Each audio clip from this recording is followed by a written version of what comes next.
Bonsoir.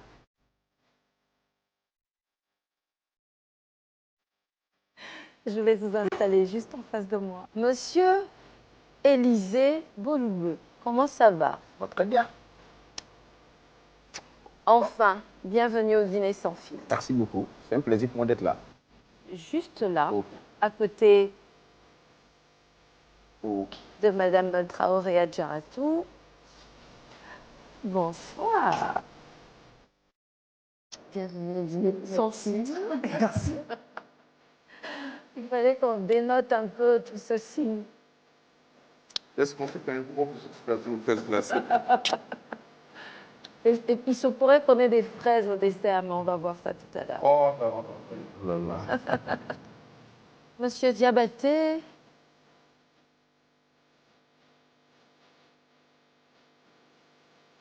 Mon cher Ferdinand. Oui, bonsoir.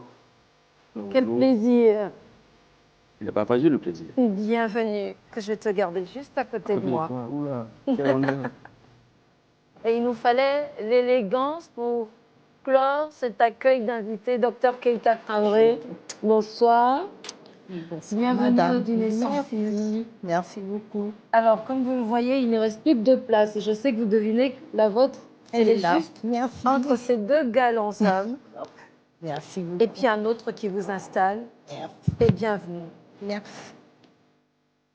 8 autour d'une table, et c'est avec ces 7 invités que j'aurai le bonheur de vous entretenir à l'occasion de ce dîner sans filtre, qui, vous le savez, vous donne rendez-vous un samedi sur 2 sur Live TV. Et ici, nous sommes à Parenthèse. Rim Chalabi, la propriétaire des lieux, nous fait l'honneur de nous prêter ce tantre du bon goût pour dîner, un vrai dîner, je vous le dis, avec aujourd'hui un voyage en Thaïlande. C'est ce que nous propose le chef Ali Adla. Et puis eux, ce qu'ils vous promettent, eh bien, ce sont des échanges sans concession sur ce qui touche à la société ivoirienne. Et nous allons les aborder sans faux fuyant. Le dîner sans filtre commence maintenant.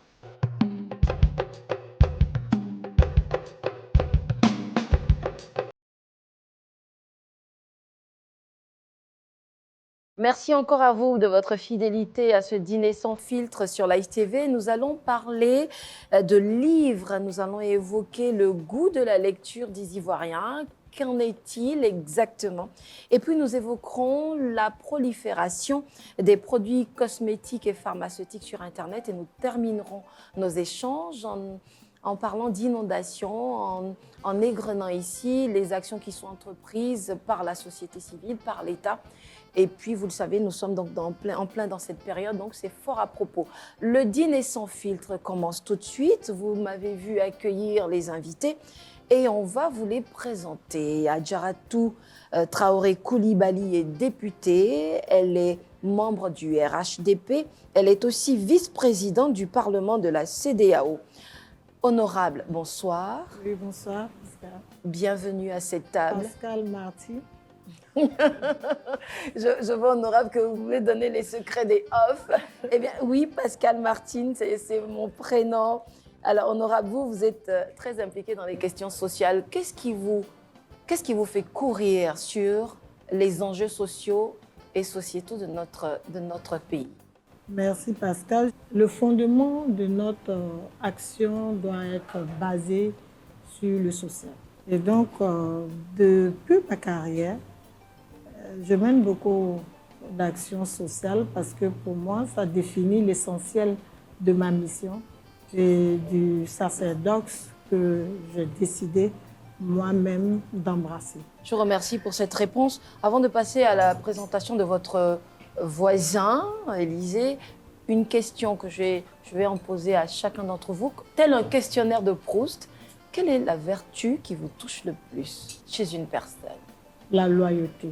La loyauté. Élisée Boloubeux, les téléspectateurs, en tout cas, nombre d'entre vous connaissent, vous êtes journaliste, vous êtes engagé sur les dynamiques de société civile, vous officiez en tant que chroniqueur dans le... Alors j'ai failli dire dans le dîner sans filtre, non plutôt...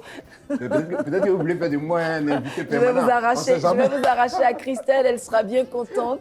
Vous êtes impliqué dans de nombreuses initiatives citoyennes, mais on vous connaît pour votre présence Bon appétit et bonne dégustation pour votre présence dans le Grand Talk sur Live TV également. J'ai beaucoup de plaisir à vous avoir à cette table. Élisée Boloube, est-ce que c'est facile les retours des téléspectateurs sur les sujets politiques quand ils sont d'actualité, quand ils sont très sensibles? Est-ce que vous allez consulter les commentaires et comment vous vous sentez quand vous finissez une émission sur ces sujets-là? Ben, ok, moi je pense que déjà moi je vais profiter de l'occasion que vous me donnez déjà pour remercier les Ivoiriens. Et je veux leur dire merci. Merci pour l'accompagnement qu'ils nous apportent. Moi je n'ai jamais conçu, je vais dire ma prise de parole comme quelque chose qui doit faire l'unanimité. Jamais. Parce que j'estime que je n'ai pas la science infuse. J'estime qu'il faut ouvrir le débat. Je donne mon point de vue, mais vraiment en tenant compte d'une valeur avant que vous me posiez la question qui pour moi est fondamentale, l'honnêteté. C'est pourquoi chaque fois que je parle, je prends la peine d'accompagner, de documenter mes propos ou mes argumentaires. Les commentaires, je les regarde, je les suis. Et c'est justement pour ces commentaires que je dis merci aux Ivoiriens. Parce que parfois, ils sont acerbes, il faut le comprendre aussi. Parce qu'on est tous des humains. On peut ne pas être d'accord quand on estime que cette position ne nous arrange pas. Mais après, il faut comprendre que ce n'est que des sentiments, ce n'est que des ressentis. Et ça s'arrête à ça.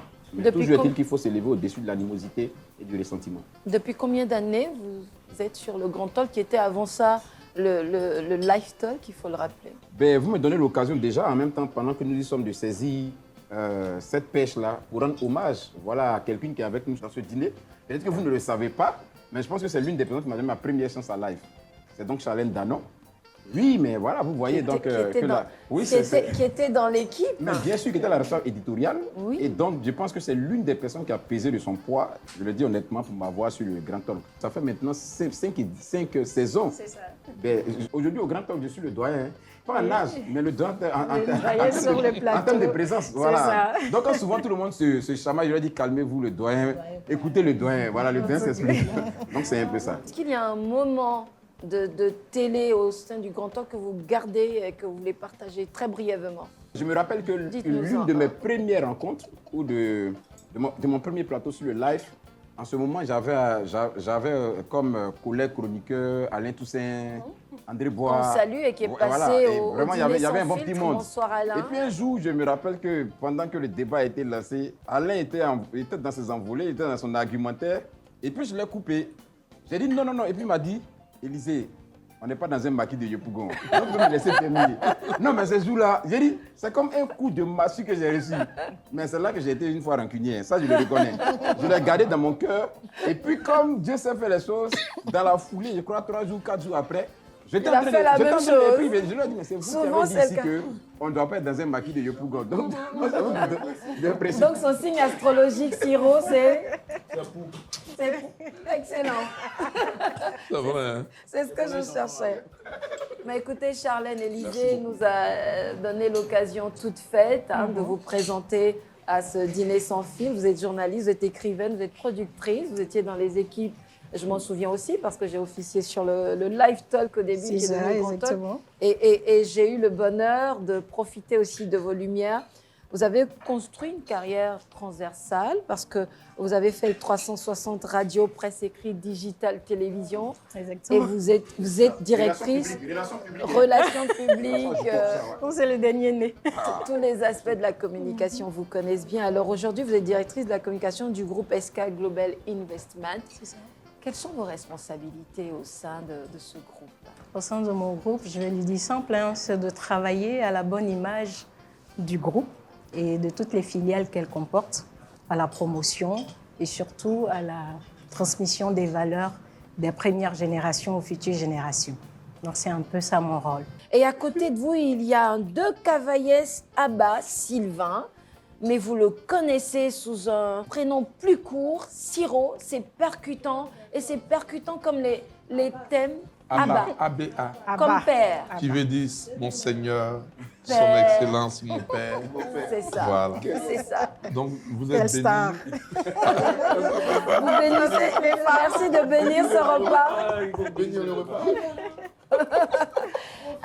Alors, Siro, vous êtes un pilier du Zougou ivoirien. Ici, c'est pas votre Moïse, mais quand même, on a tous envie d'être dans votre Moïse, tellement vous faites partie de la famille. Siro, tout le monde sait qu'avec Yodé, eh bien, vous êtes l'un des phares de la musique ivoirienne tout court. Et ce soir, eh bien, c'est un vrai honneur également de vous avoir.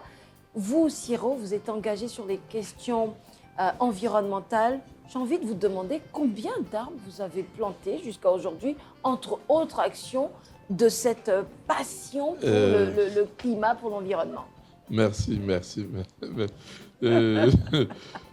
Vous savez, le reboisement, pour moi, c'est la chose la plus importante pour notre pays. Parce que le président Feu nous disait que le succès de ce pays repose sur l'agriculture. Or, sans forêt, il n'y a pas d'agriculture. Pour répondre à ta question, à ce jour, nous sommes à 1257 hectares de reboisement fait en 4 ans.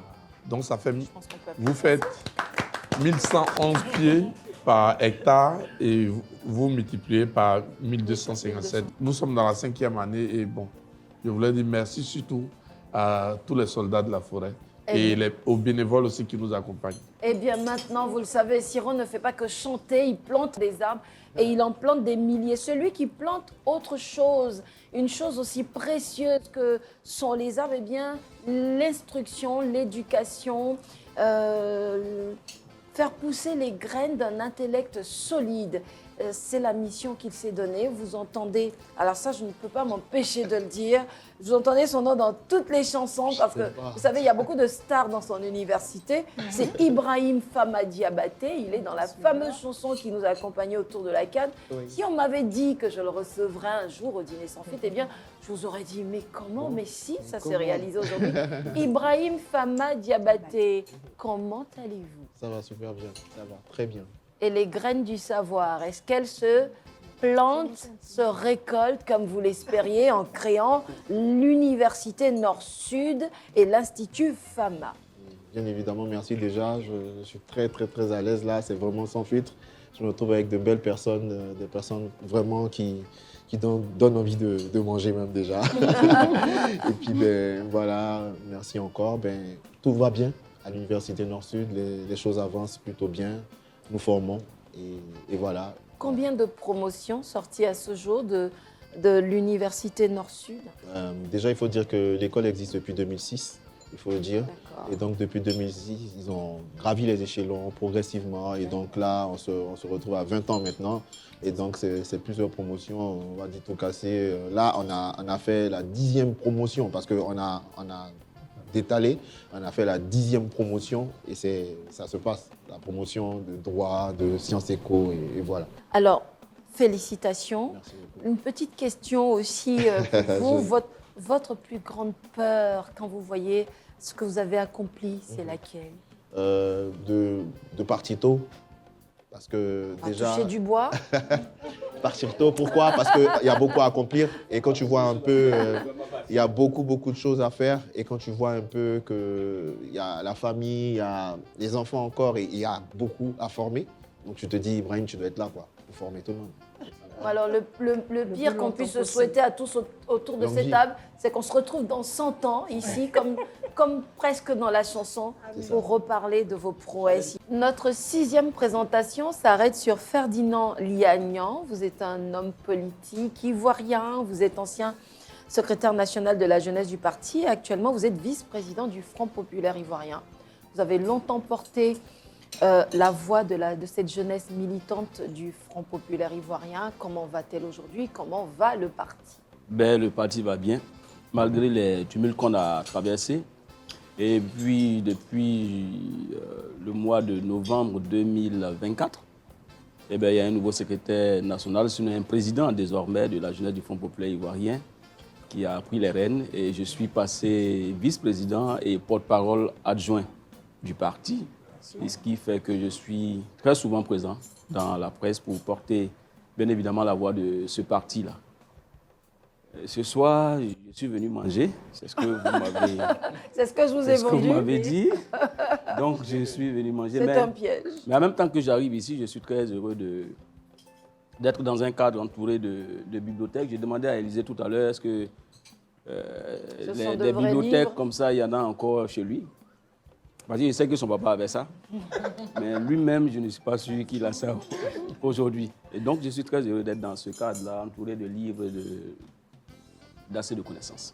Je vous remercie, Ferdinand. C'est singulier que vous fassiez cette remarque parce que il me semble qu'avant, dans les maisons, il y avait toujours un endroit bibliothèque et qu'il y en a de moins en moins. Il y a maintenant un coin télé. Il y avait des bibliothèques, mais on avait toujours la bibliothèque de papa. Des encyclopédies. Des encyclopédies. Les tomes 1, tome 2. C'est ça. Voilà, aujourd'hui, il n'y en a pas. Mais ceux qui ont gâté ça ou celles qui ont gâté ça, c'est un peu nos mamans qui ont remplacé les livres avec les assiettes et les verres. Donc c'est là qu'on a commencé à sortir les livres progressivement et au final laisser maintenant les bibliothèques aux assiettes, aux assiettes et à la Est-ce que décoration. vous voulez dire que si l'esprit n'est plus nourri mais qu'il n'y a que l'estomac, c'est de la photo femme? Non, c'est pas ce que j'ai dit. C'est pas ce qu'on a dit. C'est pas ce qu'on a dit. Docteur Mariam Keïta, Siré Traoré, voilà que vous êtes l'ultime présentation, le meilleur qu'on a gardé pour la fin, la cerise sur le gâteau. Et est-ce que vous êtes à votre hauteur de pharmacienne spécialisée en cosmétologie, que la santé c'est votre mantra? Est-ce que vous êtes d'accord avec ce Ferdinand Liagnan qui nous dit que l'orgueil des maisons, ce ne sont plus les livres et la connaissance, mais les marmites et les soupières? Je suis pas d'accord. Je suis pas d'accord. Parce qu'aujourd'hui, dans les maisons, c'est vrai, il y a eu un moment peut-être, mais de plus en plus, on ne retrouve pas cela. On trouve plutôt maintenant des coins, on va dire, de décoration pour les réseaux sociaux. De plus en plus, on va en parler tout à l'heure parce que maintenant, de plus en plus, on essaie de travailler depuis la maison. Et donc, les marmites et les casseroles ne sont pas forcément bien pour montrer à la maison, dans la bibliothèque. Vous allez nous en dire plus. Alors, je vous ai présenté nos 7 invités et vous l'avez bien compris, hein, c'est bien, Ferdinand, que vous ayez évoqué cette absence de bibliothèque maintenant dans les maisons. Le salon ivoirien du livre d'Abidjan, puisque c'est le premier sujet, je vous le disais, le goût pour la lecture des Ivoiriens, où en est-on? Eh bien, ce salon ivoirien du livre, il revient en force, il gagne certes en maturité, mais aussi en notoriété, en densité, en visibilité. Le livre n'est pas mort et pourtant, pour lire, il faut savoir lire. C'est la base. Et 46,5% d'analphabètes en Côte d'Ivoire, alors que dans les ménages, eh bien, 13 millions, donc à peu près 40% des ménages en Côte d'Ivoire ont Internet. Est-ce que ce sont nos habitudes de lecture qui ont changé ou alors est-ce que vraiment on ne lit plus? Élisée. Je pense que à cette question, on ne peut pas répondre tout de suite par un oui ou par un non. Exactement. C'est vrai déjà d'établir le constat, effectivement. Déjà, hein, pour appuyer encore ce que vous disiez tout à l'heure, en dehors des 45% je veux dire analphabètes, donc ça veut dire qu'on est autour de 55% qui sont censés savoir lire et écrire. Mais dans les 55% qui sont savoir lire et écrire, les statistiques nous disent que 77% ne lisent pas. Des 55%, pas 65, mais les 55%. Ouais, 77 ne lisent pas. Donc ça vous dit qu'on a nous-mêmes déjà, je veux dire de façon culturelle, un problème avec la lecture. Ça c'est déjà un peu le constat qu'on fait. Maintenant, pourquoi c'est comme ça? Je pense que c'est un peu ça aussi le sens de nos échanges en fait. Et surtout, quand on regarde le succès qu'a aujourd'hui le Salon international du livre d'Abidjan, déjà avec l'édition dernière qui a enregistré, selon mes informations, à moins que je sois corrigé, environ 500 000 visiteurs l'année dernière, qui en a fait même un record d'ailleurs, et cette année déjà.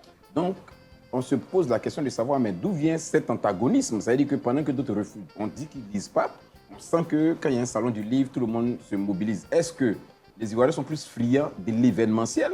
Ou bien en réalité, vraiment, ils ont la culture même de la lecture. De l'enjeu du voilà, du de la salon. lecture. Donc, il y a ça aussi qu'il faut peut-être questionner. Mais moi, quand je regarde dans le fond, pour être véridique et puis honnête, en tout cas, selon mes constats, je ne dis pas que c'est général, mais en réalité, on ne lit pas beaucoup, ou du moins, on ne lit pas les livres beaucoup. On est dans un entre-deux. C'est ça. Elle a commencé par dire que pour lire, il faut savoir lire. C'est ça. Donc, selon les chiffres qu'elle a donnés, on a clairement près de 43% à 45% de personnes qui ne savent pas lire. C'est ça. Donc, qui n'ont pas accès aux outils qui permettent de lire aux plateformes de lecture. C'est ça. Maintenant, l'autre pourcentage, pour moi, je ne dirais pas que... Je suis un peu sceptique sur le pourcentage qui dit qu'on a plus de 65 qui n'aiment pas lire. Ils lisent différemment. Lire un livre et lire tout court, ce n'est pas la même chose. Absolument. Donc, quand on est dans ce cas de figure, il y a aussi la lecture spécialisée. Beaucoup sont ceux qui vont se dire, on ne voit pas beaucoup d'Ivoiriens avec des romans, c'est-à-dire le print, le papier, ce qui est physique. Mais les Ivoiriens sont scotchés à leur téléphone. Et sur le téléphone, il y a des articles qui passent, il y a des essais qui passent, il y a une lecture spécialisée et même les romans, les e-books et autres, on peut les retrouver sur des plateformes qui soient numériques. Donc aujourd'hui, c'est surtout la façon de lire pour moi qui a changé. Déjà, quand tu as 43% de la population qui ne sait ni lire ni écrire, on a un problème. La question aujourd'hui, c'est surtout l'accès à la lecture. Ce n'est pas est-ce qu'on lit ou on ne lit pas. Moi, je me dis ça. C'est surtout d'avoir accès à la lecture. Quand tu prends un pays comme le Ghana, ce taux-là, il est à 30%. Et ils sont en train de travailler pour l'améliorer. Mais on est un peu comme dans une configuration où on a un Ivoirien sur 2 qui ne lit pas. Et pire, qui ne sait pas lire. Donc, si déjà, on veut renforcer ou consolider cet attrait que les Ivoiriens doivent avoir pour le livre, il faut peut-être commencer par la base. Il faut qu'ils sachent lire déjà. Merci. Donc vraiment, ça, c'est mon point de vue. Mais qui fait vos stats? Comment ça? Honnête, C'est des stats qu'on évoque. Non, mais c'est des stats tirés des études menées par des organisations, en fait. des institutions. Voilà, par des organisations. Et l'UNESCO. Oui. Voilà, en matière d'éducation. D'éducation, de lecture. Les personnes La ont question que moi je voulais enregistré. vous poser, vous trouvez que les Ivoiriens ne lisent plus? Moi, personnellement, je trouve que maintenant les Ivoiriens lisent beaucoup. Parce qu'avant, qui avait accès aux livres? Je ne parle pas des livres, les livres d'école. Hein. On parle d'accès. Qui avait accès aux autres livres que les livres d'école? Très bien. Dans les bibliothèques. Est-ce que quelqu'un veut répondre à la question? Quand tu dis Mais livres d'école, c'est-à-dire. la réponse, Ferdinand. Attends, vous avez grandi où? Moi, Oui. j'ai grandi et à Boaké Oui. et à Abidjan. Ah, Boaki, toi, tu n'es déjà pas allé dans la bibliothèque avant? Si, c'était au lycée classique. Le lycée classique a été Non, doté avant, d'une bibliothèque oui. et il y avait le centre culturel Jacques Aka où on avait la possibilité de nous abonner pour lire. bien sûr. Et c'est ce qu'on faisait. On avait des Non, la abonnements. question, C'est ça. En fait, c'est ce que je suis en train de dire. Si, si. Avant, ceux qui avaient accès aux livres, c'est ceux qui étaient dans des bonnes écoles. Non, attends. Vous étiez au lycée classique, vous étiez au lycée 2. Au lycée classique, toi, tu as une bonne bibliothèque. Au lycée 2, il n'y avait pas de bonne bibliothèque. Il y avait même Est-ce pas. qu'il y avait une bibliothèque? C'est la Tu vois ce question. que je suis en train de dire, non? Mais il y a eu le centre culturel Jacques Aka où il y avait la possibilité d'avoir les Oui, mais livres. faut quitter dans la salle de cours pour aller. On parle d'accessibilité, Attends, non? pas d'accessibilité. Alors, on va laisser Siro terminer. Donc, où est-ce que vous voulez en venir, Siro? Ce que je suis en train de dire, Oui. moi personnellement, je trouve maintenant que les Ivoiriens lisent plus avec l'avènement Des des smartphones et des réseaux sociaux. Mais avant, les gens n'avaient pas accès aux livres pour lire, sauf les livres d'école. Mais pour s'adonner à la lecture, pour aimer la lecture, il fallait d'abord se familiariser avec un roman pour aimer la lecture. Tu parlais d'une éducation de base. Oui, l'éducation de base. Voilà. Ibrahim, moi, ce dont je me souviens, c'est qu'il y avait toujours une bibliothèque dans Non, les franchement, la lycées. bibliothèque, Il y avait toujours une même bibliothèque. si c'est une Dans école les PPP. écoles publiques. Même s'il n'y a pas assez. Il n'y a pas assez de. Ok, Ibrahim, vous, et puis ensuite Ferdinand, vous, et puis ensuite Ibrahim. Alors, moi, la question que je pose quand on dit les Ivoiriens ne lisent pas, c'est qu'est-ce qu'ils ne lisent pas? Exactement. Parce que quand on a répondu à la question de qu'est-ce qu'ils ne lisent pas, on saura qu'ils lisent moins ou qu'ils lisent plus. Alors, répondez, qu'est-ce qu'ils ne Alors, lisent pas? Pour moi, et je crois que c'est peut-être une politique des maisons d'édition, parce que les romans ne sortent plus véritablement, on pourrait dire que les Ivoiriens ne lisent pas assez. Parce que les livres qui sont vendus dans les librairies sont peut-être un peu plus chers, donc au-dessus de la bourse, parce que avant d'arriver ici, j'ai lu un rapport du PNUD de 1983 sur la question de la lecture. Donc déjà en 1983-85, la question de la lecture se posait. Un rapport de 2023 a dit, mais un rapport qui est avant la prolifération des smartphones qu'on a de 2009, dit que les Ivoiriens ne lisaient plus. Soit ils ne lisent pas parce qu'ils ne peuvent pas acheter les livres. Donc, ce qui est édité et donc qui doit faire l'affaire de certains hommes d'affaires, ceux qui produisent les livres, là. Hein? On va parler du coût. tout Ah oui, à mais l'heure. Alors, je vous reprends au mot. Ce livre, eh bien, c'est un livre de Frédéric Gramel. Il parle du père fondateur de la Côte d'Ivoire, Félix Houphouët-Boigny. Le prix, je vous laisse deviner. 15 000. C'est plus. C'est 25 000. 20 000. C'est moins. 20 000. Alors, mon dernier C'est livre que j'ai 20 000 acheté, francs. C'est marqué là. Alors, le dernier livre que j'ai acheté, il est de Awadon Melo. J'aimerais saluer l'auteur, Frédéric Gramel, qui est professeur à l'École normale supérieure Ça d'Abidjan. coûte 25 000. Voilà. L'économie transformationnelle de Awadon Melo. Combien d'Ivoiriens peuvent mettre Combien 20 000 peuvent dans un acheter livre ça? pour Donc, connaître qu'est-ce leur qu'ils ne lisent histoire? pas? Qu'est-ce qu'ils ne lisent pas? Honorable. La mutation des supports de lecture, c'est un constat réel pour tous. Mais la problématique, c'est le contenu. Merci. Voilà, c'est le contenu de la lecture. Sinon, dire que l'Ivoirien ne lit pas ou lit moins, il faut nuancer. Mais qu'est-ce qu'on lit? Vous avez cité 43-45% d'une catégorie qui... J'ai parlé d'analphabétisme, j'ai dit qu'il était estimé que 46,5% de notre population était analphabète. C'est ça. Qui ne savait Voilà, ni lire maintenant, il y a ni une catégorie qui sait lire. C'est ça. Et Élisée nous dit que dans ces 55%, il y en a plus de 70% qui ne lisent pas. Qu'est-ce qu'ils lisaient avant, comme aussi Siro le dit, et qu'est-ce qu'ils lisent maintenant? Qu'est-ce qu'on leur Il faut pouvoir propose? faire Est-ce que ce n'est pas cette ça? différenciation. Parce que je même suis allée à la les supports librairie, il y en a numériques, pour tous les goûts. On a des contes, on a du roman, on a des essais, on a un vivier d'écrivains, d'essayistes, de conteurs en Côte d'Ivoire qui cristallisent leur production dans des ouvrages. Le coût est peut-être le problème. Parce que Je vous laisse terminer, Honorable, et ensuite si le Ibrahim. coût est le problème, Ensuite, nous docteur. pouvons retrouver ces mêmes romans numériquement. Et qui serait moins Ça cher. existe. Il serait Donc moins l'accès cher. est facile et moins cher. Mais est-ce qu'on lit? Docteur, C'est la C'est culture. ça pour docteur, moi. votre point de de la vue. lecture. Votre point de Est-ce vue. qu'on qui a lit ce que disparu. nous devons lire La normalement? culture a disparu. En fait, ça a Donc le changé. problème se pose. À l'ère du numérique. Oui, tu c'est vrai. vois. Docteur Mariam Laissez Keïta docteur Mariam Traoré, on va laisser le docteur dire un Voilà, petit je mot. disais, ça a changé. La manière de lire a changé, en fait. Donc, quand on dit en termes de fréquence, est-ce qu'on lit plus? Ouais, je sais pas trop me prononcer. Mais je sais que maintenant, les gens sont plus accros à leur téléphone. Donc, En le tout cas, on lit digital- autrement. Exactement. Le digital a pris l'ampleur et aussi la nouvelle génération, ils scrollent. Ils aiment scroller, ils passent moins de temps, ça les ennuie. Et il y a aussi une autre manière de lire en écoutant. Les livres audio. Voilà. Ouais. Il y a tout ça. Donc, comme on est obligé de s'adapter, donc moi je pense que c'est sur ça. Je vais revenir à la question devraient- du coût. Je ne voudrais pas faire chose, mais je me dis, j'ai un budget. Par exemple, le SILA est ouvert. Il va recevoir beaucoup de visites. J'ai été au SILA 2024 pour la promotion de mon livre « Il y a un Dieu pour les cons ». Et il y a vraiment de l'intérêt. Redites-nous ce titre merveilleux. Il y a un Dieu pour les cons. Très bien, j'espère que vous avez entendu. Et donc, il y a une cible, il y a un intérêt. Mais je me retrouvais avec des clients qui venaient à mon niveau et qui disaient « Oula, mon budget est épuisé. J'ai pensé prendre ça, j'ai pris moins de livres, j'ai pas assez, ça ne suffit pas. » Donc, tu sais qu'ils ont envie de prendre beaucoup plus de livres que ça, mais les moyens ne suivent pas.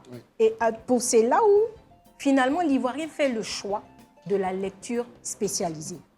Parce qu'il y a la lecture qu'on fait par passion, c'est surtout les romans, c'est surtout les biographies pour Et c'est ce qu'on ne lit pour plus. s'instruire. Et c'est ce qu'on ne lit plus justement, parce que qu'on quand ne lit j'ai plus. un intérêt à lire un livre publicitaire, un livre de communication par exemple, ou un livre de développement personnel qui va m'aider à évoluer dans ma carrière et autres, je trouve les moyens de l'acheter. Donc je fais le choix, si j'ai 20 000 francs, entre un roman de Charlène Danon qui va certes me faire voyager ou m'apprendre 2 ou 3 trucs, et un essai ou un livre spécialisé dans un domaine précis qui va m'aider ou qui va m'accompagner dans la progression de mon travail ou tout ce que vous voudrez.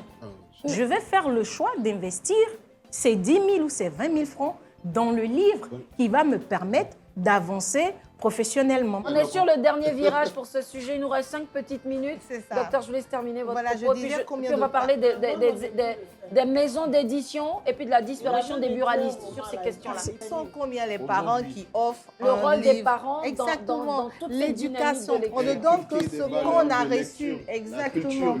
Mais c'est là justement que je suis d'accord avec Ibrahim Faba Diabaté. Quand je dis ça comme ça, on dirait qu'ils sont des santé sur son Franchement, on va vous la faire. On va vous la faire jusqu'à la fin. Je suis d'accord avec lui qu'il y a eu une mutation des habitudes culturelles. Il faut avoir l'honnêteté de le reconnaître. Aujourd'hui.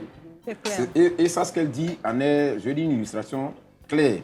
Quand on est même amené à faire un cadeau à un enfant, aujourd'hui, il faut avoir l'honnêteté de le dire. Très peu de parents vont penser à donner un livre. Très peu. Vraiment très peu. Franchement, très peu. La plupart, vraiment, on va chercher déjà à donner une tablette, à donner quelque chose vraiment qui va le... Voilà, vraiment vers le numérique. Mais vous savez, ça, c'est un signe symptomatique de ce que nous-mêmes nous sommes. Pardon de vous arrêter là, Élisée. Mais il y a aussi de la lecture. On n'a plus que 5 minutes sur ce d'accord, sujet. Je voudrais évoquer le rôle des maisons d'édition. d'accord. Parce qu'elles aussi, elles jouent un rôle dans Si. cette promotion du livre, cet accès au livre. Ce premier ouvrage que je vous ai présenté, ce sont les éditions du Sérap et Cartala. Je vous en présente un autre, toujours de Frédéric Gramel. Celui-là était sur Houphouët-Boigny, celui-là est sur Bédier. Henri Conan Bédier esquisse sur un homme au verbe rare. D'abord, il faut pouvoir écrire. Ensuite, quand vous avez écrit, il faut pouvoir vous faire éditer. Frédéric Gramel a eu cette première édition, là où je vous ai dit. Et puis, sur cette deuxième édition, ce sont les éditions des Burny qui l'ont édité. Et enfin, avant que vous ne donniez votre avis, eh bien, j'aimerais terminer par celui-là. Il est de Moriba Magasuba. Alors, Félix Houphouët-Boigny, Henri Conan Bédier, et je termine avec le président Alassane Ouattara, La Passion du devoir. Et les éditions qui ont... Alors, c'est une édition privée. Je me réjouis qu'il ait pu trouver un éditeur qui a donc pu faire éditer cet ouvrage. C'est un peu le parcours du combattant pour les écrivains. Se faire éditer, ce n'est pas rien. Oui, mais Mais alors, quel est le rôle des éditeurs? Et puis, pourquoi les buralistes ont disparu? C'est aussi culturel. Vous vous souvenez qu'il y en avait pas mal. On avait les librairies par terre, on avait les romans à l'eau de rose, les romans tout court, les essais, on avait tous ces gens-là. Il y avait une vraie industrie du livre qui était, enfin, du commerce du livre qui était accessible. Qu'est-ce que les écrivains nous proposent maintenant? La preuve en est que vous avez soulevé 3 livres. Les 3 livres nous parlent d'Houphouët-Boigny, de Bédier et du président Alassane Ouattara. Mais pas que. Mais non, attendez, qu'est-ce qu'on nous propose? On vous propose pléthore de livres. Vous allez à la librairie de France aujourd'hui. Vous allez voir, vous avez le choix. Il y en a. Non, nous sommes sur un plateau. Alors, je parle par rapport à ce qu'elle a soulevé. mais la question, elle est Les pertinente. maisons Les d'édition. maisons d'édition, il faut le rappeler, c'est pour des hommes d'affaires. C'est pour des hommes d'affaires Ce sont des entreprises. qui sont soumis à des taxes et aux réglementations de notre État.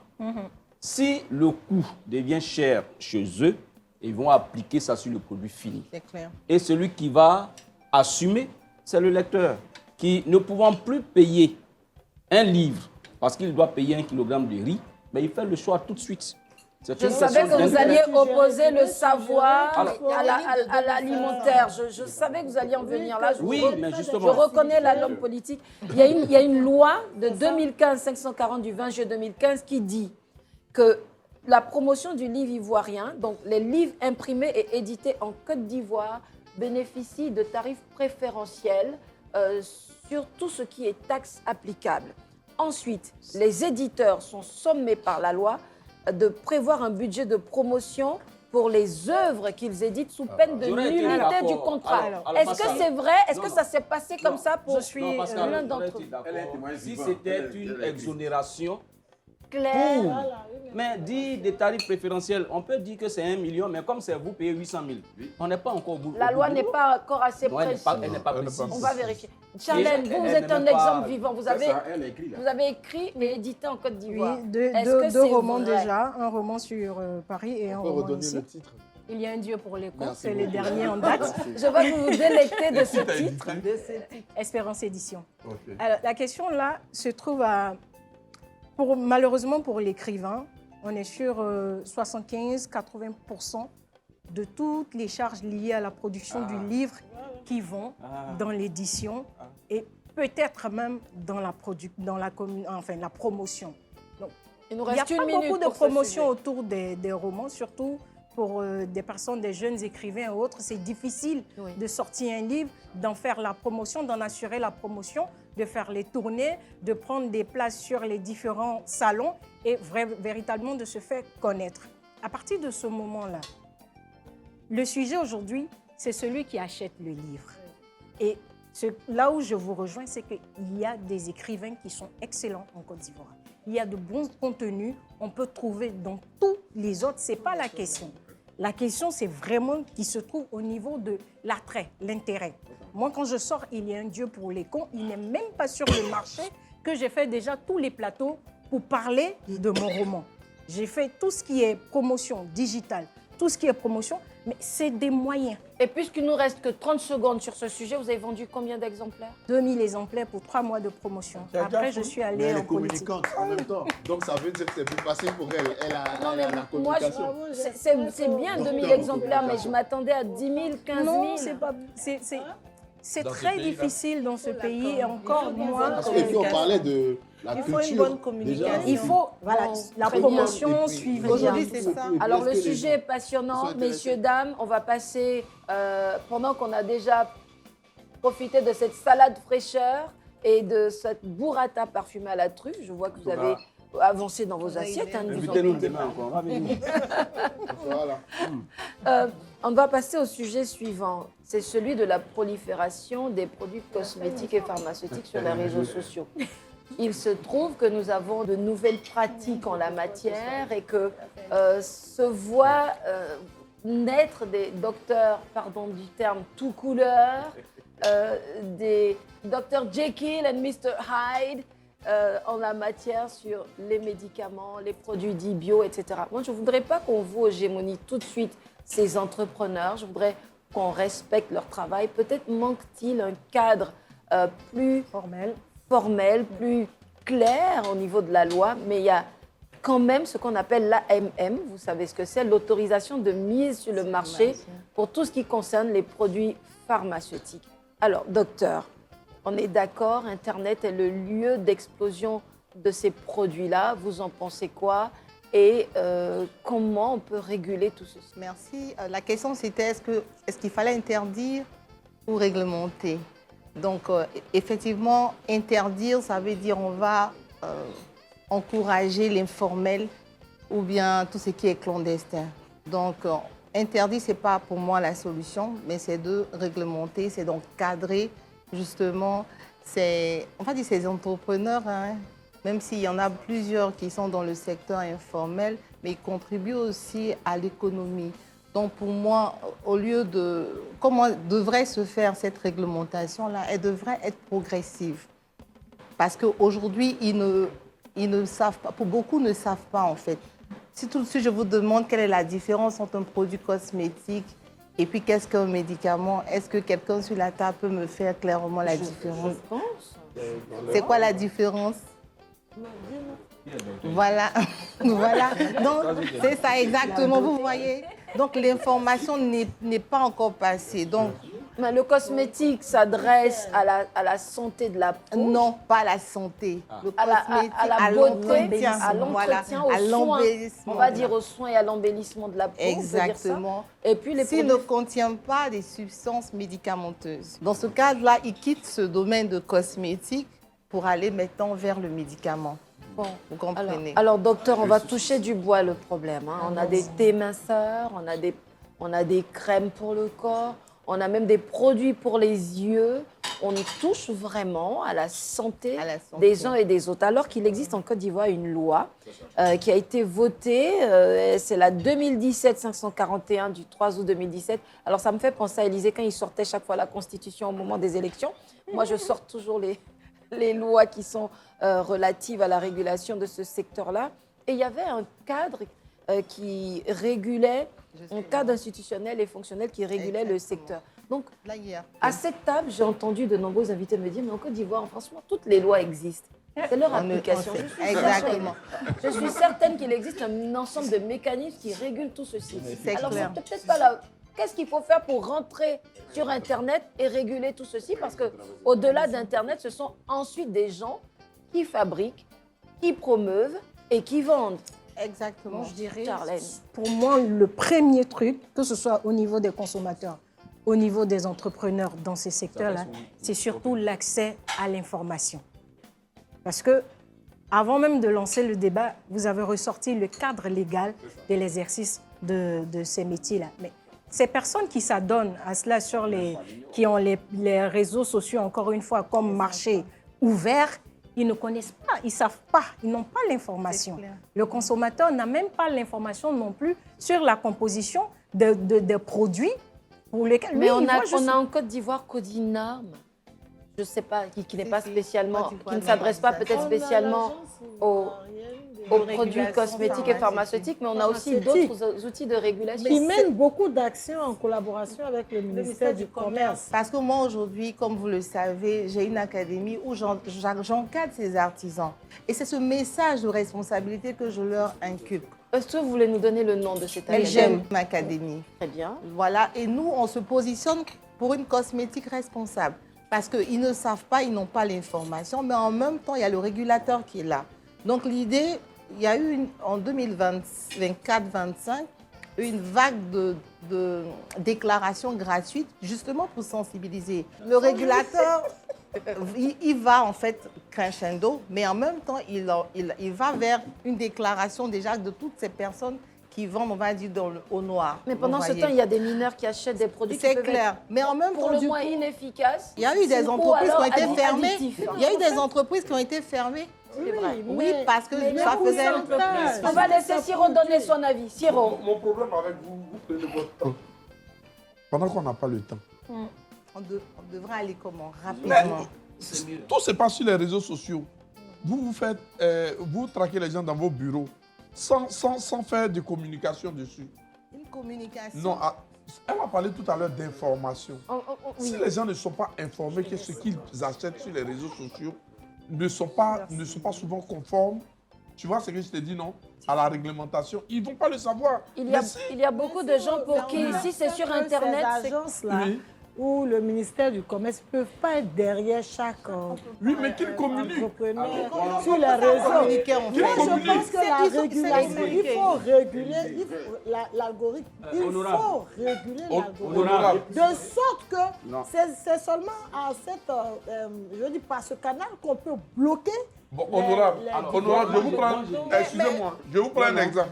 Je vous prends la PLCC. Au départ, quand elle est arrivée, elle a commencé à communiquer. Ça a permis aux gens de se choses. Si vous communiquez, on va plus voir ça. En réalité, ces acteurs-là, ils connaissent bien les actions de l'Agence ivoirienne de régulation pharmaceutique et le ministère du Commerce. Mais le problème ne se situe pas là.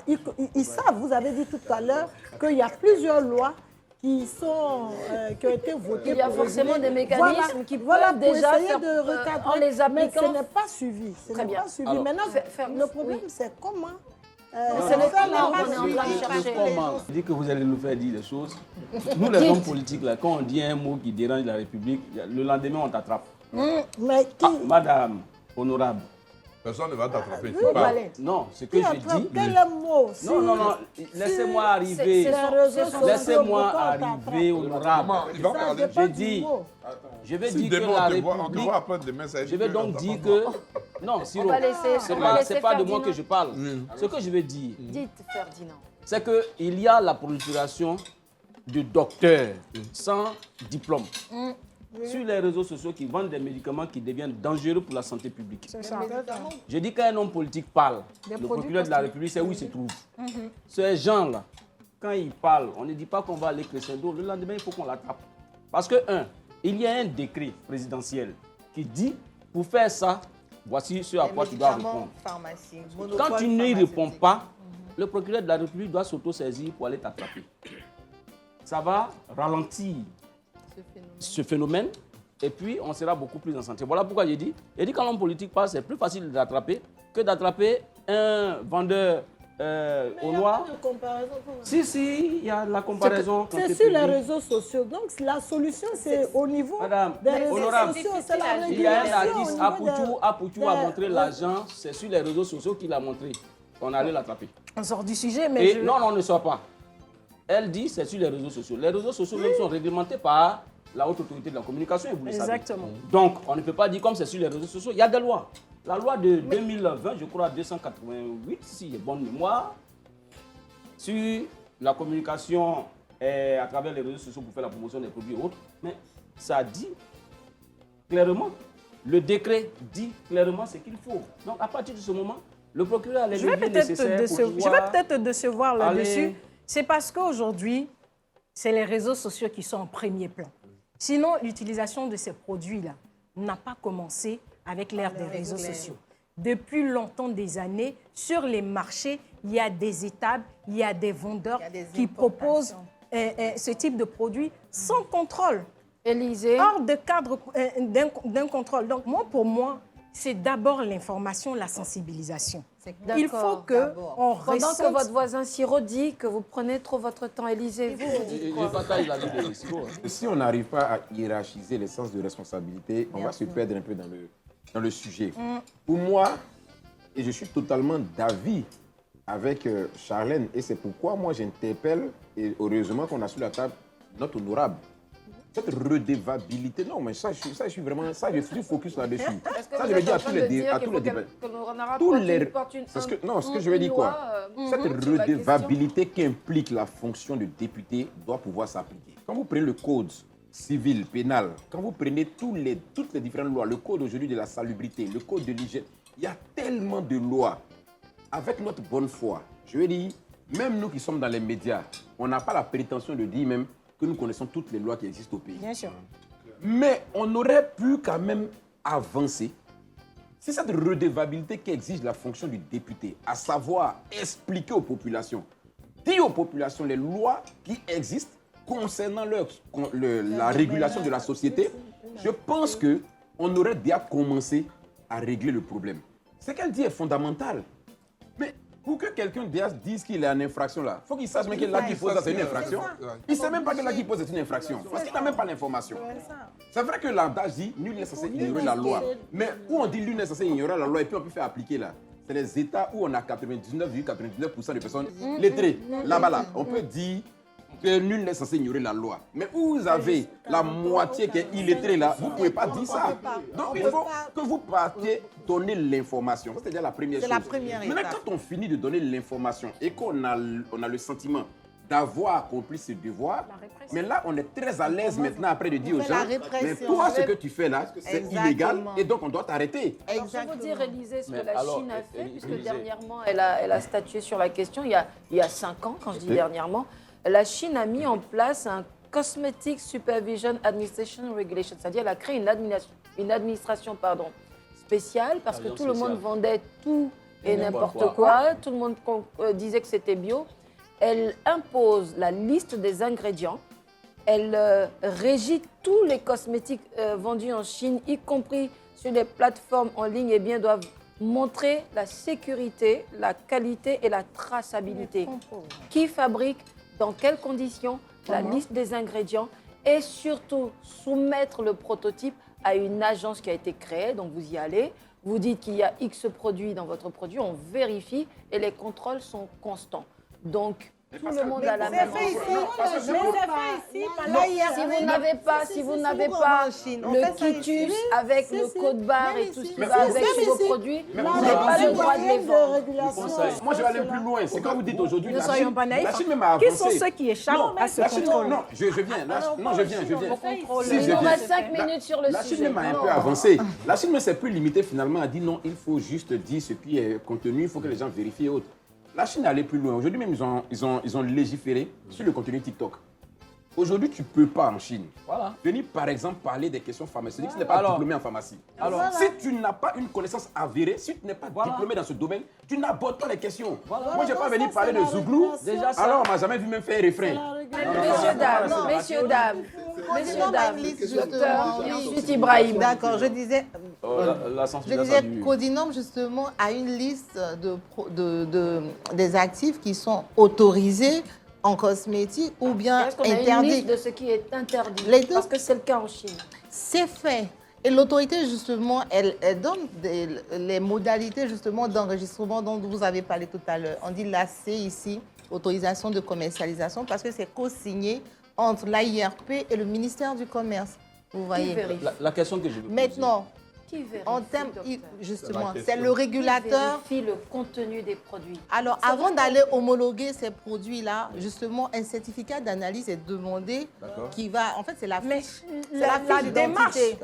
la démarche, moi, je pose, elle se fait comment? C'est le producteur ou bien c'est Non. l'entrepreneur qui va vers l'enseigne pour Ça réguler dépend. ses produits? Ça ou bien dépend. Parce que si c'est moi qui dois me lever, aller voir le régulateur, laissez tomber. Non, je vous explique. Attention, moi, on Je revient, hein. suis réglementaire à la base. on va- Mais la Vous démarche menez se fait le comment? Alors, La démarche, je vais expliquer la démarche Mais s'il n'y a pas de réglementaire. sensibilisation, Merci. c'est zéro.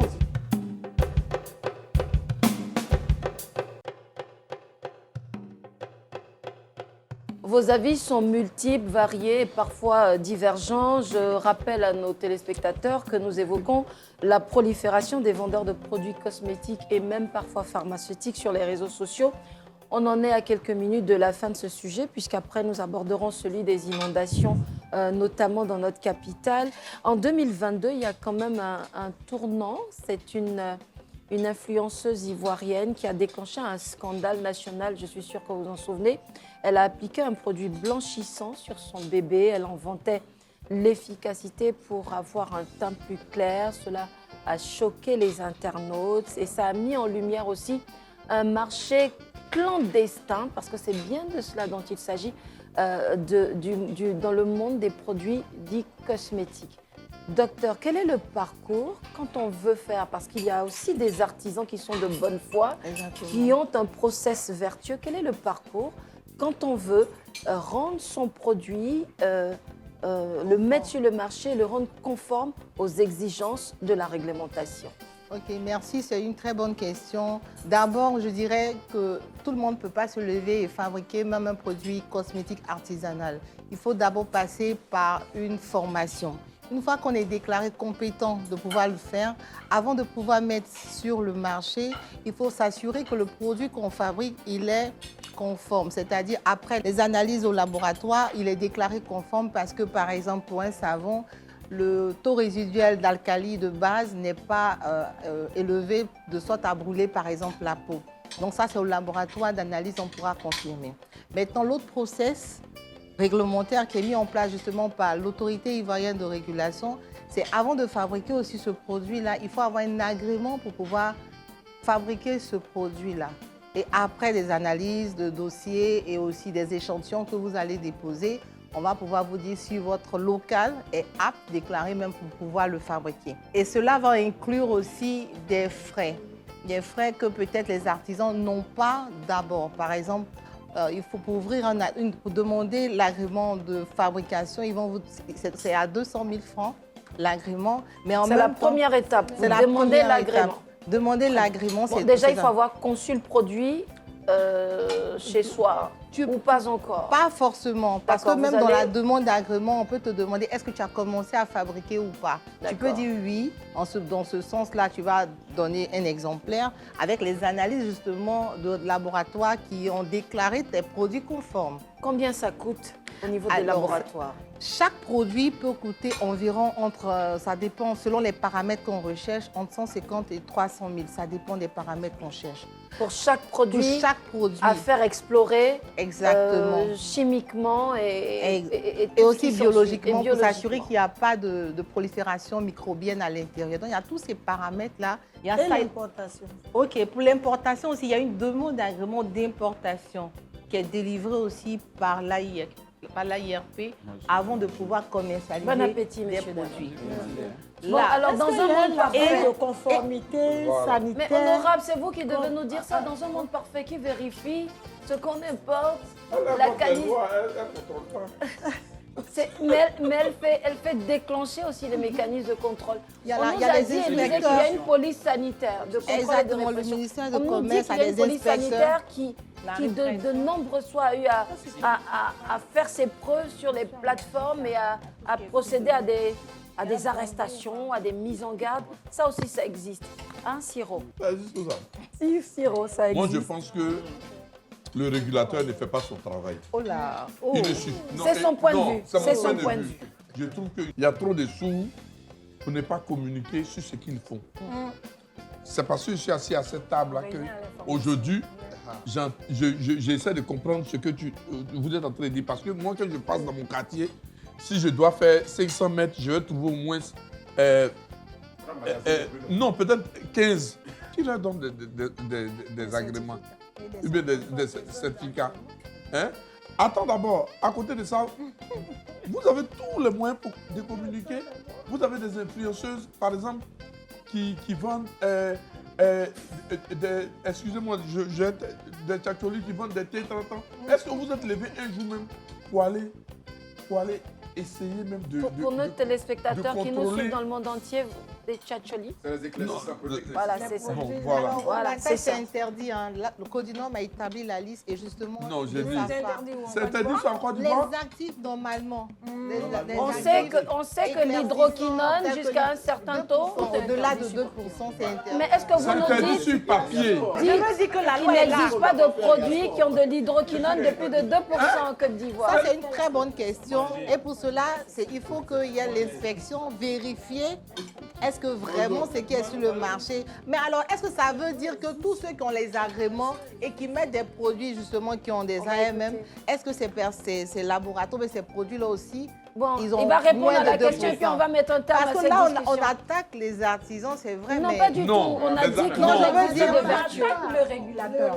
Non, Écoute, le On n'attaque régulateur, personne. on attaque Siro, je vous personne. laisser terminer votre propos. Et Non, puis, s'il vous plaît, je finis. j'ai juste- Le régulateur n'est pas resté sans rien faire parce Et qu'il y a vous une l'avez vague, dit. il y a une Vous l'avez vague dit, docteur. de déclarations, justement. Ils ont fait une vague, ils ont communiqué, peut-être parce que vous ne suivez pas.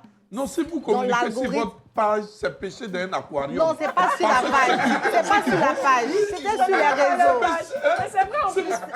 C'était sur les réseaux sociaux et ça ça vraiment, suffit pour toute la Côte d'Ivoire?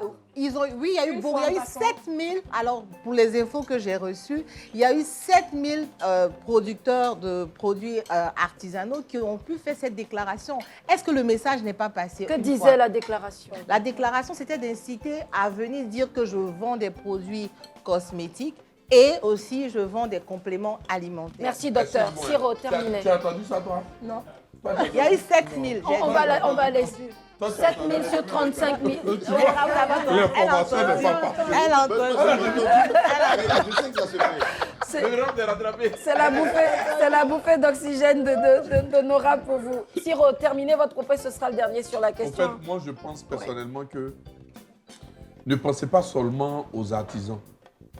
Pensez surtout aux victimes, aux populations. Mettez les populations en priorité. Écoutez-moi, il a dit quelque chose tout à l'heure. Depuis Apoutou, tout le monde depuis Apoutou a montré l'ancien Internet, il est parti en prison. Tu vois quelqu'un montrer l'ancien Internet? Ça fait 2 fois que Personne ne le fait. vous évoquez cet exemple. Communiquer par la répression. Le décret que vous avez lu, ou du moins la loi que vous avez lue sur C'est la ça. question des cosmétiques et autres, cette loi, il y a un élément dans cette loi, parce que on en a parlé déjà sur le talk, et je me rappelle très bien. Lui, il est dit que l'exercice, la vente même de ces produits doit faire l'objet d'une autorisation conjointe, ministère de la Santé, ministère du Commerce.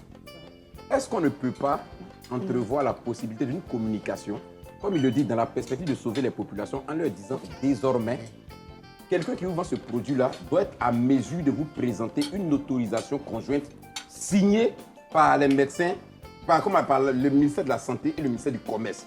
Quand tu commences déjà, tu mets ta caméra et que tu commences à parler là. Nous, la première question, on te poser dans le commentaire là. Ton autorisation est où?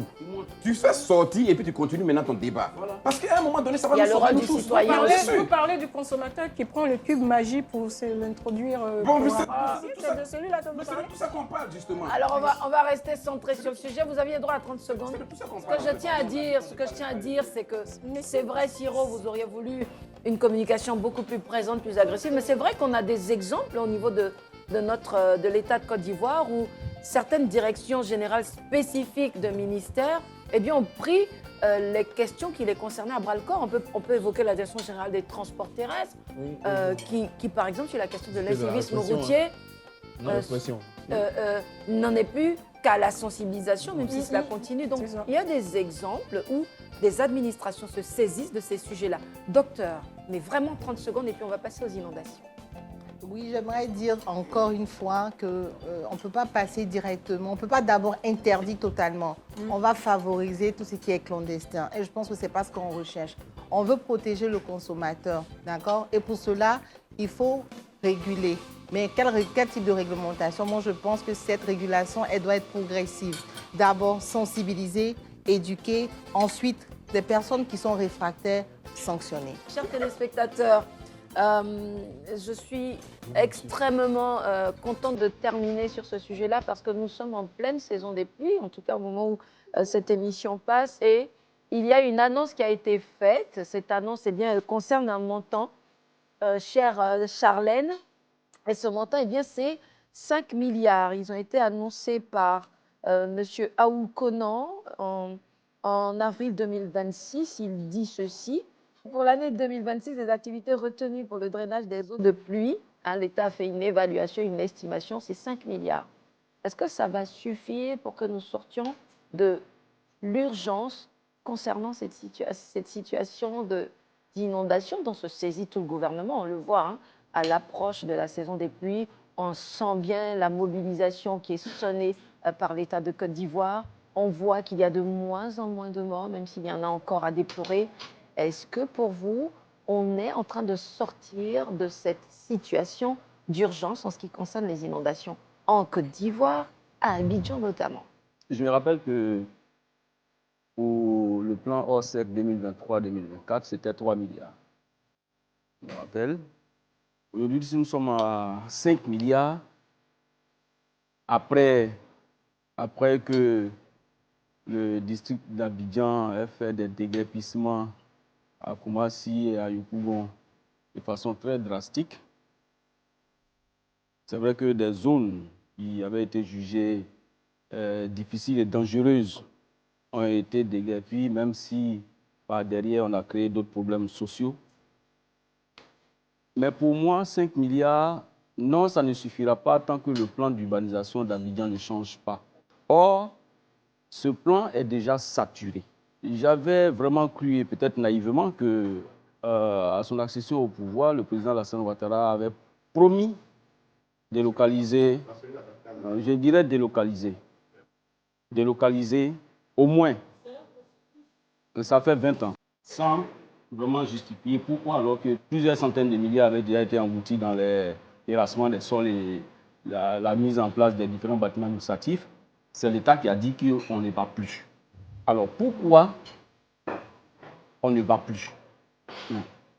La conséquence, c'est qu'on va toujours augmenter une enveloppe budgétaire pour chercher à contenir l'eau de ruissellement et arrêter de moins en moins la mort des Ivoiriens. Mais ça ne sera pas suffisant parce que... Quand on vous écoute, Ferdinand, on a l'impression que vous dites si tout le monde va à Yamoussoukro, le problème est résolu. Non, je ne le dis pas. Je ne dis pas ça, mais je dis si une partie va à Yamoussoukro...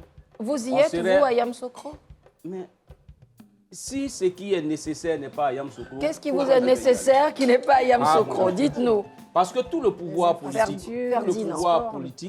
se trouve à Abidjan. Avec l'autoroute, c'est 2 heures de route. C'est même moins que le temps d'un trajet parfois ici à Abidjan.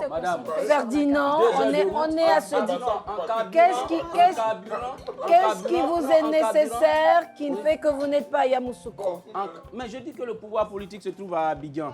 Il se trouve le pouvoir économique à Abidjan. Donc tous les gros pôles qui produisent de la richesse se trouvent dans la périphérie d'Abidjan. Mais qu'est-ce que... Honorable Traoré Koulibaly, qu'est-ce que vous en dites? Il y a 10 milliards qui sont décaissés tous les ans pour l'entretien du réseau. C'est un chiffre que je vous donne. Est-ce que ça suffit? C'est qu'il faut savoir. On va écouter honorable Traoré Koulibaly. à plus de 1100 milliards. C'est ça, 1100 milliards. Voilà, 1100 milliards. Voilà, donc, non, je Ce veux sont dire les que chiffres du les gouvernement. Voilà, ce sont les chiffres, les besoins, l'estimation. Et donc, l'argumentation que tu évoques, bon, excuse-moi, mais moi, je siège au Parlement de la CEDEAO à Abuja, mais Lagos étant capitale économique, Abuja a été dessiné pratiquement pour satisfaire, pour désengorger, désengorger Lagos. Lagos. Mais est-ce que, entre nous, Lagos a été désengorgé? Donc, ce n'est pas forcément la le panacée en ce qui concerne de cette question-là. la capitale à Yamoussoukro, même si ce processus est en cours et va Parce que c'est une aboutir. panacée. Mais voilà, bon. Honorable, je voudrais revenir sur les chiffres que vous avez donnés. Effectivement, Est-ce que 5 les milliards estimations vont pour suffire 2030, c'est 1100 milliards. Donc 41% de ce budget qui seront destinés uniquement au district d'Abidjan. Vous dites que vous n'avez pas dit que c'était la panacée, vous dites que c'est un processus en cours. Moi, j'ai besoin de savoir comment on fait, je vous le disais, pour sortir de cette urgence que représentent les inondations en Côte d'Ivoire et notamment à Abidjan. Siro. Merci. Moi, S'il vous plaît, on va écouter Siro. Je pense que personnellement, dans tous les pays du monde, il y a des inondations. Dans tous les pays du monde, Et on l'a vu. les plus grandes capitales, il y a des inondations. Le problème en Côte d'Ivoire, il faut que les Ivoiriens aient un comportement éco-citoyen. C'est le seul problème d'Abidjan. Pourquoi il y a des inondations à Abidjan? Pourquoi? Parce que nos caniveaux sont bouchés. Qui les bouche? Les citoyens. Ce sont les citoyens. J'ai même envie de vous dire, Siro, que Oui. j'ai eu à constater qu'il y avait des grandes capitales où il y avait des inondations, mais que ça ne faisait pas de mort parce que le système fonctionnait. Donc, c'est vrai, on est inondé en soi, mais les dégâts sont moindres. Donc, le fait d'être inondé, ce n'est pas ça le problème. C'est ce que ça crée, l'ampleur de ce que ça crée qui fait que nous sommes peut-être dans la zone rouge. Vous savez, à Abidjan, si les Ivoiriens ont un comportement éco-citoyen, il n'y aura jamais d'inondation à Abidjan. Alors, c'est quoi un comportement éco-citoyen? C'est-à-dire, c'est interdit X de jeter Des- sa des bouteille déchets d'eau, plastiques. des déchets plastiques partout et autres. Mais regardez, quand il y a des inondations, nous tous on remarque que la première chose qui bouche nos caniveaux, ce sont d'abord Les les plastiques. bouteilles d'eau. Je rappelle qu'il y a une loi Qui interdit en son temps. À Qui côté, n'est pas applicable. oui, mais à côté de cela, oui, qui n'est pas appliqué, oui. Qui n'est pas C'est applicable. C'est applicable, c'est pas appliqué. Maintenant, Je rappelle qu'il y a une loi aussi. à côté de cela, vous voyez, l'État fait un goudron pour des citoyens qui passent devant leur porte. Et après, vous voyez un peu de sable embaumer le goudron. Mais personne ne va se lever pour enlever L'entretien. le sable sur le goudron.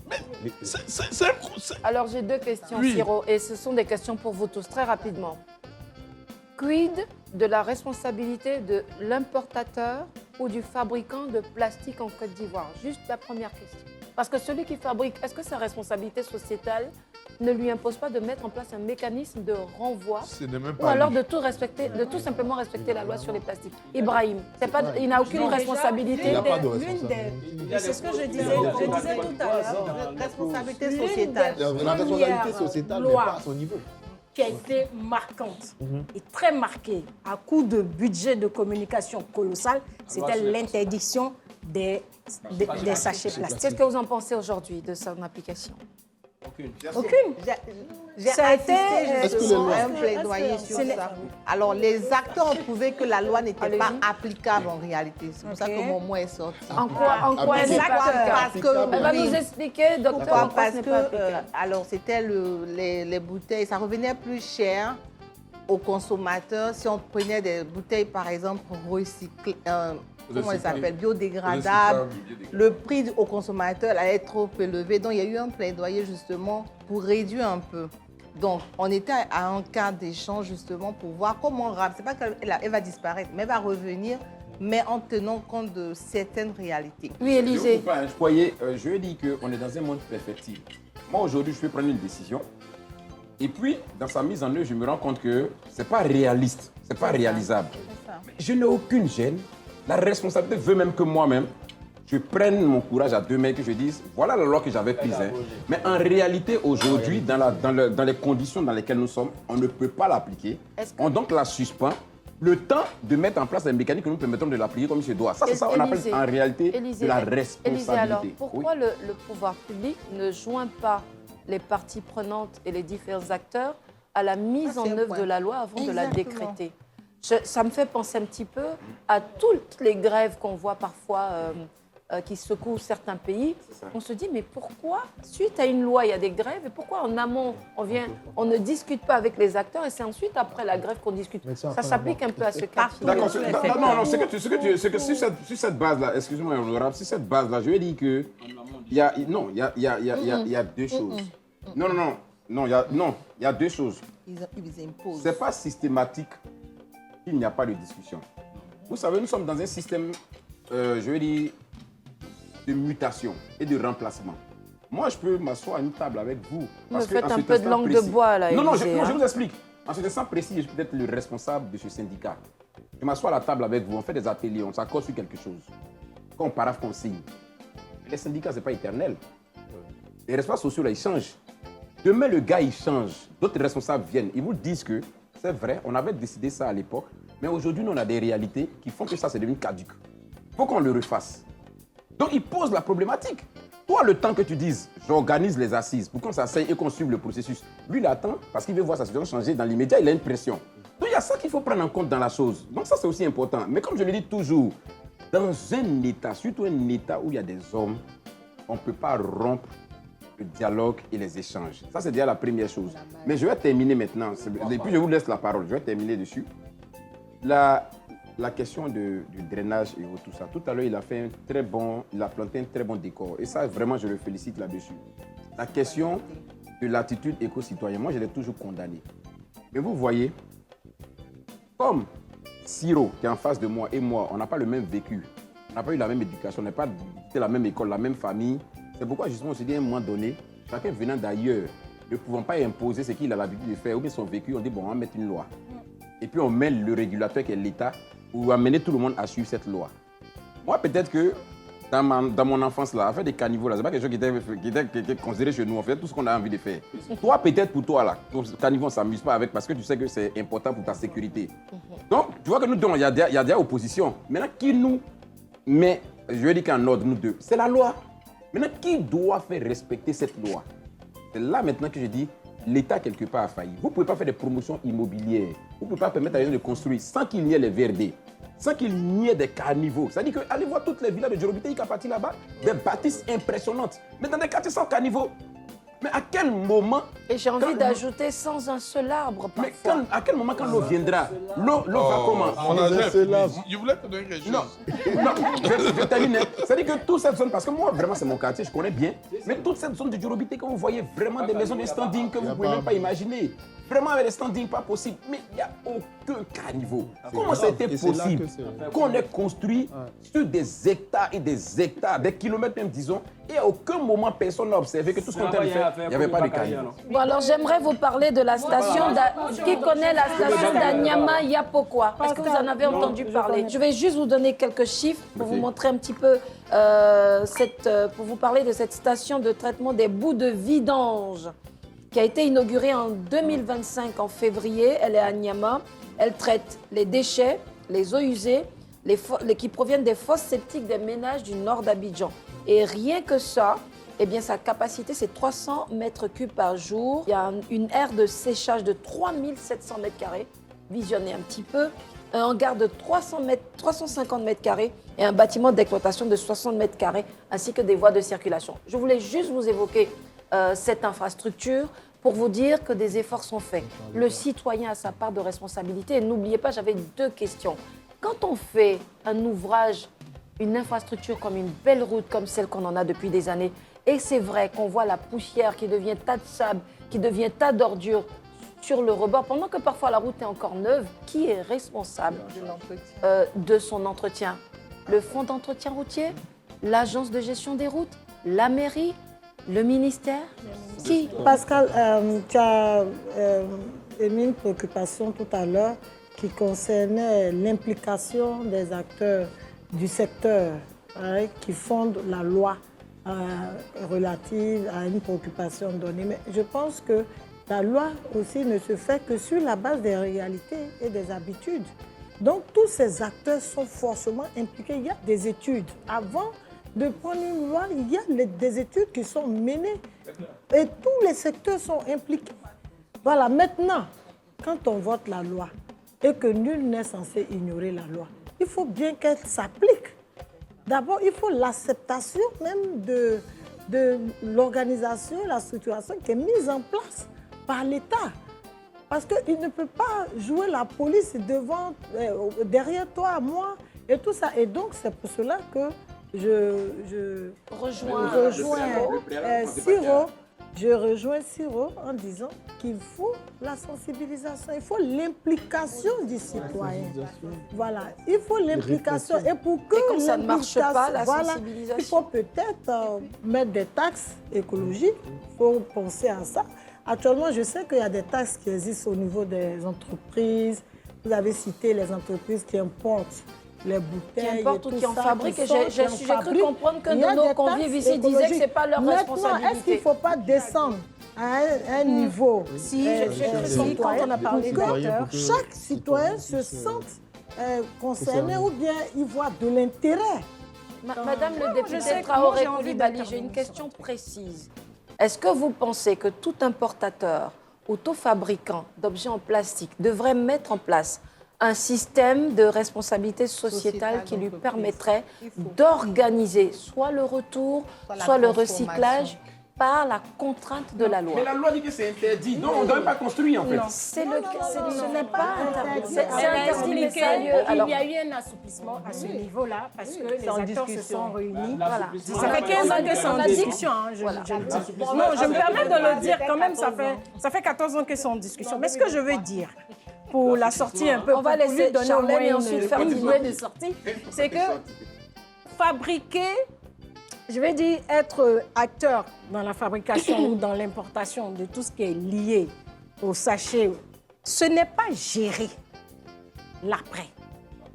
On ne peut pas leur demander de faire tout le cycle, le processus. C'est-à-dire, je prends un exemple tout bête, j'importe un sachet, je dois m'assurer qu'au bout de la chaîne, quand mon consommateur finit de récupérer le sachet, que le sachet me revienne. Ce n'est pas mon rôle. Ce n'est pas à moi. Il y a la fabrication, l'importation et tout, et il y a la gestion de tout ce qui est ordure, voilà, ce genre de choses. Et cette gestion-là... Oui, ils s'impliquent, mais ce n'est pas leur rôle.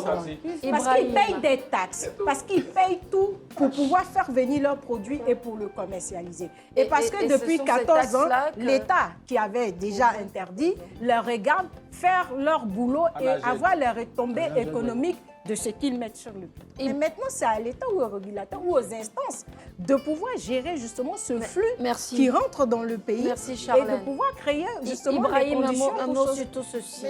Il faut une sensibilisation dans ce sens-là parce que tout part de là, c'est la base. Il faut sensibiliser. On parle de formation, pas de répression comme lui, mais une forte sensibilisation. Non, pour le coup, j'irai dans son sens. Et puis voilà, c'est l'objectif. On va laisser Ibrahim. Il faut sensibiliser et on continue de le faire. Et ça se passe même au sein de l'école. À quel moment, Ibrahim, on arrête la sensibilisation? Quel est pour vous le curseur d'arrêt de la sensibilisation? Dans le temps ou dans toute autre matière? Parce que ça fait 14 ans. À un moment donné, il faut vraiment aller. Je pense qu'il faut aller à la réflexion. Juste, peut-être. Est-ce que vous pensez à un concept de ville éponge? C'est-à-dire créer des espaces imposés Non, c'est dans la sensibilisation. Tout ça, c'est pas de sensibilisation. Il va répondre. Il nous reste 2 minutes. Développer un pas. Maman, même pour nous accompagner, je vous dis qu'on a 1000 hectares de reboisement fait. Même pour nous accompagner, c'est difficile. Moi, ça fait 4 ans que je fais chaque année le reboisement. Mais l'État, on ne m'accompagne pas. Je suis obligé d'aller vers des privés. Je voulais saluer ces privés-là. Je vais vers eux. Mais vous pouvez les saluer, allez-y. Oui, je salue les privés qui nous accompagnent, tu vois. Bon, je ne vais pas faire de publicité, mais qui nous accompagnent. Vous voyez, mais ceux qui doivent nous accompagner, ils ne nous accompagnent pas. Tout à l'heure, lui m'a posé une question. Tu m'as demandé quoi? Il m'a demandé, il dit, vous êtes maintenant ambassadeur. J'ai dit, où ça dans ce pays-là? Mais pourquoi pas? Non, mais ça veut dire que pour tous les efforts que nous faisons, en fait, je vais vous dire quelque chose. Aujourd'hui, nous sommes dans un pays Il y a un où fond les gens vert, sont... il y a un fond vert. Le Dans la fonds Côte- vert, moi, je n'ai jamais reçu 5 francs de fonds vert en Côte d'Ivoire ici de quelqu'un. Là, on Je parle n'ai de don jamais de soi. C'est Là, on parle de maintenant don que de le soi. fond Non, vert. attendez, oui. C'est maintenant que le fond vert. Je suis en train de dire. C'est le don de soi. Ce que vous devez savoir... Non, ce que vous devez Siro, savoir... terminé. Ce que vous devez savoir, il y On a va des Ivoiriens qui sont formidables, qui pensent à leur pays. Mais je pense que si on reste dans la répression, la sensibilisation par la répression, je vous jure que nous allons changer. Mais tu vois quelqu'un qui sort de sa maison, son caniveau est bouché, il sort, il s'en va au travail. Il attend que la mairie vienne déboucher. Non. Et c'est lui qui l'a bouché de surcroît. Messieurs, dames, je vais prendre 3 dernières interventions. La première avec vous, Ferdinand. Pascal, les 5 milliards ne vont pas suffire. Qu'est-ce qui suffira? C'est les lois Oui. qui sont prises ne sont pas appliquées. Et si les lois doivent s'appliquer, il faut passer, comme Cyril l'a dit, tout en continuant la sensibilisation, passer à la répression. Ce n'est pas méchant que d'être répressif. Vous voyez, quand il y a eu les déguerpissements de la baie de Banco, de GESCO et autres, ce n'est pas que nous, en tant que politique de l'opposition, on a désapprouvé. Non, c'était bien juste que ces personnes quittent là. C'était la manière qu'on a critiquée. Donc vous étiez Donc, d'accord sur la finalité? On n'était pas d'accord, non, pas sur la finalité, sur les moyens utilisés et la méthode. Mais il fallait que ces personnes quittent là. Parce que leur présence est un Donc danger vous étiez pour tout d'accord sur Abidjan. la finalité que ces Oui, on était personnes d'accord, partent. justement. Voilà, c'est bien ce que- On était c'est bien d'accord, ce que je oui, dis. oui, on était d'accord sur la finalité. Au moins, la finalité, Oui, ils la devaient finalité. partir. Voilà, Si, on et était ils d'accord sont sur la partis. finalité. Voilà. On était d'accord sur la finalité. Et donc, il faut continuer ce genre. Ça a été une répression. Ou bien, Voilà. Tel que ça a été procédé, ça a été une répression. Elle a été utile pour Abidjan. Il y a eu... Tu revendiques aujourd'hui et que tu souhaites que ce soit étendu. C'est pas encore ce qu'il a dit. C'est pas encore ce qu'il a dit. Alors, honorable, pour qu'on se comprenne mieux. Vous savez, le déguerpissement là, de ces zones-là était prévu depuis Babo. Il a été tolérant. Il a été tolérant. Parce qu'on était en période de crise. Est-ce que la pitié doit prendre le dessus sur la raison? On traitera ça au prochain dîner sans fil. Alors, Siro, c'est justement 30 ce que je secondes, dis. et puis 2 Je dis que interventions. Quand ça doit se faire, il faut faire. Une méthode que nous n'avons pas approuvée. On pouvait dire à ces personnes, aujourd'hui on les a relocalisées, je crois, à la périphérie d'Abidjan. On a bien compris, Mais qui Ferdinand. doivent venir travailler au port d'Abidjan. Et c'est eux qui sont parfois la vraie cause de tout ça.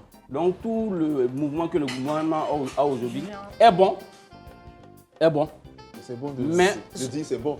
Oui, quand C'est c'est bon bon, de dire il c'est faut bon. le dire. Parce que quand tu as revendiqué quelque chose et que ça arrive, tu dois dire c'est fait. Mais je dis, Merci, je n'ai pas Élisée. approuvé On a la bien méthode compris. de Bakongo. Merci Voilà. Ferdinand. Élisée, 5 secondes, même pas. Moi, je veux juste faire un plaidoyer. Et ça, c'est vraiment à l'endroit de chacun de nous en tant que citoyen.